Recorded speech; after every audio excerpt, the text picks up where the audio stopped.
There's a quote by Albert Einstein that states, doing the same thing over and over and over and expecting a different result is the definition of insanity.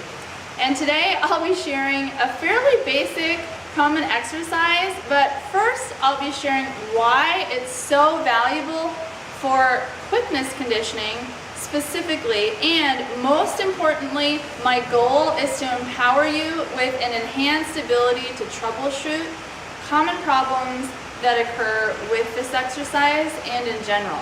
So you can get more value not only from the exercise, but get more out of everything you do with your horses, so that in the end, your runs will require much less time.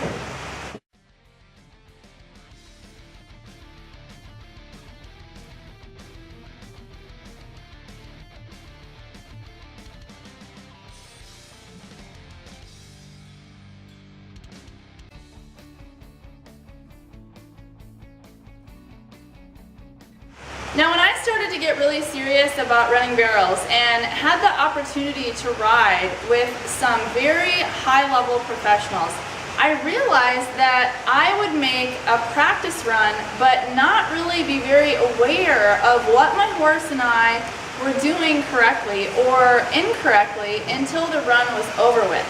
So after I stopped, I turned my horse around and kind of sit there looking at the pattern like, what just happened?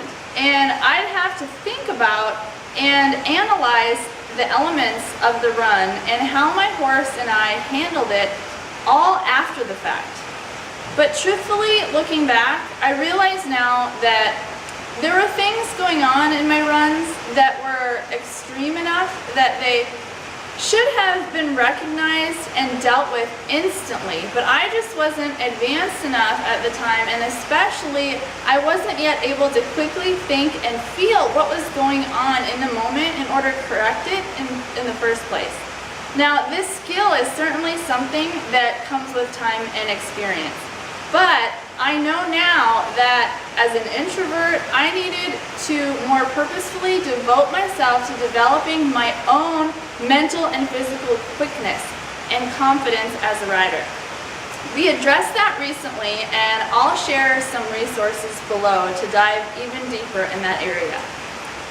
The big problem I had then was that I needed to be more aware, so I could stop allowing my horse to continue making mistakes, being slightly unresponsive and using himself more correctly.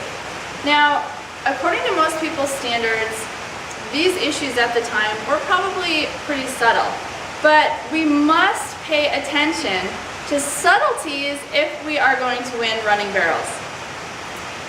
The exercise I'll be sharing some insight into today is one I call Stop the Clock.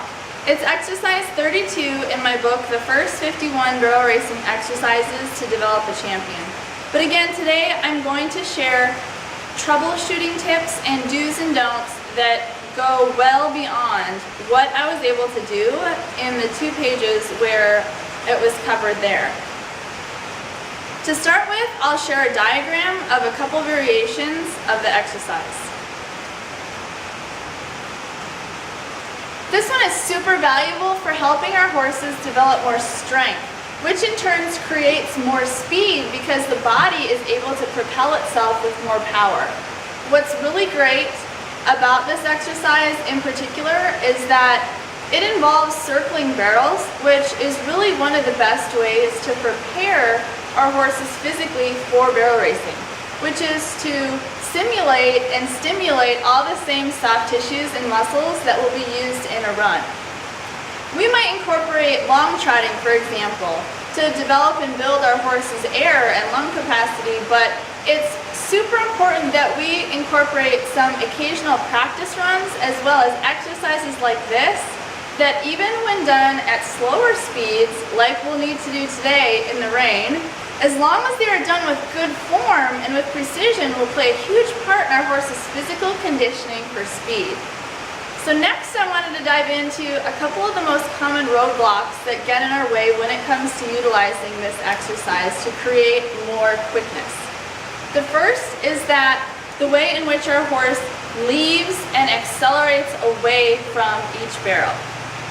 For example, if I get pretty animated in my body and I raise my life up and I really focus on where I want to go, my horse must be educated to understand that it's his responsibility to do so. No questions asked and no delay involved in responding. In a past video post, I explained the phases I go through for teaching my horses to whoa and go, to my body language, and I'll be sure to link to that below as well. At this point, if you're using this exercise to increase quickness, your horse should really already have a firm understanding of what's expected. So if your horse struggles with lagging behind a bit, be really clear about raising your energy and then tap him on the butt with a little bat or crop as a reminder to make that mental connection regarding what's expected. If you're asking your horse to go and not getting the desired response, this is really a mental or an educational problem, and it has everything to do with the level of understanding we have instilled in them. So it's something we have to take full responsibility for. He needs to know that when you get ready to go in your body, that he better get ready too, and it must happen now. If your horse isn't rating for the turn or isn't following your focus, this again is an educational issue that should really be better established even before attempting a more advanced exercise like this. It's imperative that a horse understand that when we quit riding and sit deep in the saddle, that they do the same and rate down or stop if we ask them with our body. That's really a pre-barrel prerequisite. So if you're certain your body is in good position as you turn each barrel, but your horse is cutting in too close or coming out wide or requiring you to keep him perfectly on path, then you'll want to check out some of my resources on the topic of responsibility and fix that too before taking on a more intense and challenging exercise. If you feel like your horse just isn't carrying his body in a good posture, or he's leaning to the inside or anticipating the turns, again, make this much simpler and get the basic form correct before going forward with the intent to work on quickness. You can even do that by circling fewer barrels and being very particular about your horse delivering forward, quality, balanced movement. Now let's say you have a horse like .com here who has all the physical ability in the world and is very light and agile, but gets mentally frazzled pretty easily. He can also benefit from this exercise, but your goals are going to be different. While I may really look for quick physical responsiveness with a horse like my other gelding pistol, .com has so much of that already innately that what I look for is that he stay mentally connected to me and reasonably calm and relaxed even when we start cranking up the speed. This is super important because when a horse isn't with us, when we're no longer having a two-way back and forth conversation in a run and we're just ordering body parts around all fast and furious, it's ultimately going to create a delay. When a horse experiences some degree of brain freeze, although it may include some fast-paced action, if it's not thought-out action, it's not going to be as precise and accurate. The thing is, horses like .com can remain fairly responsive physically, even when their mind is in another zip code. But don't be fooled. Their greatest athleticism and potential will only be revealed when they are emotionally mature and fit enough to keep their head in the game. So if your horse gets frantic and rattled when doing this exercise at a lope, for example, go back to whatever gait where you can find relaxation again and continue on while walking or trotting before cranking up the speed again. Remember to do in your body like you need your horse to do in his as well, which is to be quick without any negative tension. This reminds me to mention that the importance of having good form in general. Never forget, whatever you feel in your horse, check to see if there's a connection to what you're doing in your body. Whatever he's doing or not doing, look to yourself. And because our horses will tend to naturally mirror us, at least to a small degree, just by nature.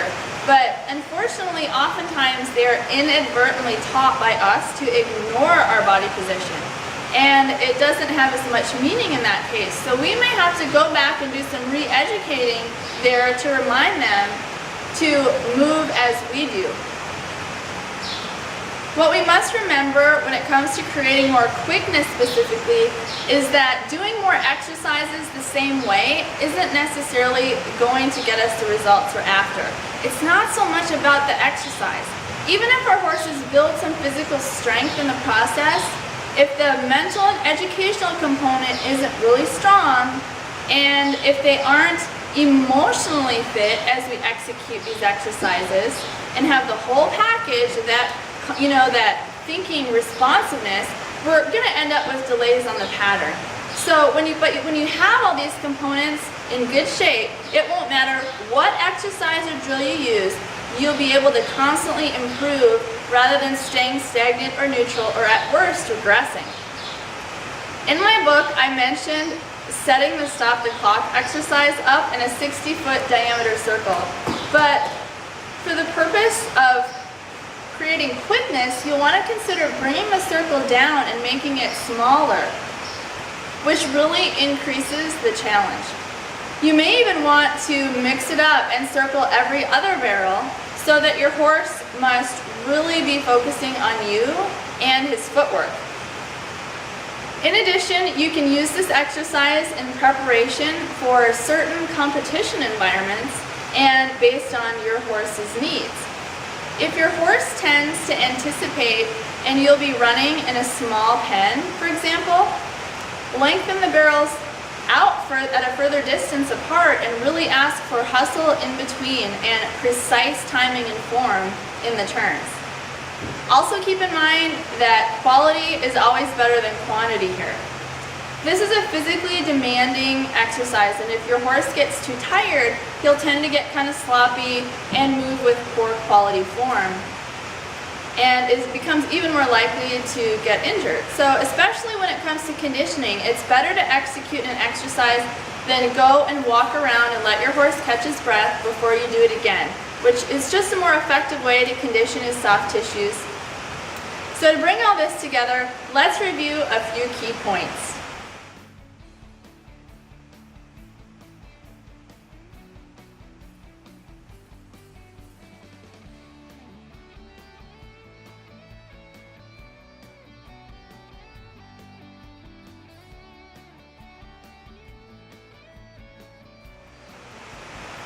When we spend months conditioning our horses at home, it's easy to get complacent and think we're really establishing all the necessary elements we need.